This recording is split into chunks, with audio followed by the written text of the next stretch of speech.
সুখ দুঃখ নিয়েই মানুষের জীবন। কিন্তু জীবনে যখন দুঃখ আসে না, তখন চারিদিক থেকে ঘিরে ধরে মানুষকে। সুখ ক্ষণস্থায়ী, দুঃখ কিন্তু চিরস্থায়ী।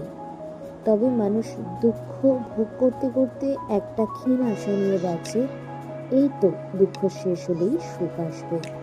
তবে সুখ স্বল্প দিনের, আস্তে আস্তেই ফুরিয়ে যায়। সুখ শেষে সেই আবার চিরকালীন দুঃখ। জীবনে যতটুকু সুখ আছে, শান্তিতে সেই সুখটা উপভোগ করো, কারণ তোমার সঙ্গে সঙ্গেই দুঃখ চিরকালীন সত্য। তোমার জীবন যতদিন, জানবে দুঃখ ততদিন। এটা মেনে নিয়ে আর মানিয়ে নিয়েই জীবন পথে চলতে হবে।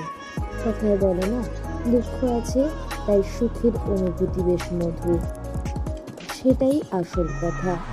এই যে সমুদ্রের পাড়ে দেখো, মানুষ কিন্তু বেড়াতে আসে। কেউ দুঃখ কাটিয়ে সুখের মুখ দেখতে আসে, আবার কেউ একাকিত্ব যাপন করতে আসে, আবার কেউ দোসর সাথে নিয়েও একাকিত্ব যাপন করে।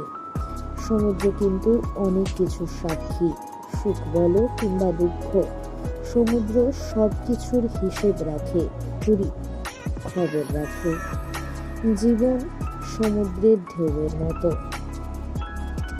এই আছে এই নেই। এই তোমার কুল ভেঙে বাঁধ ভেঙে উচ্ছ্বাস আসবে, আবার কিছুক্ষণ পরেই মন মরা একা শান্ত সমুদ্রের মতো হয়ে যাবে তোমার জীবনের গতিপথ। তাই যতদিন চলে ফিরে বেড়াতে পারছো, অন্তত পক্ষে ততদিন নিজেকে ভালোবাসো। কারণ জীবনের শেষে একটা পর্যায়ে আসে, যেখানে বিছানা ছাড়া তোমার সঙ্গী আর কেউ হবে না।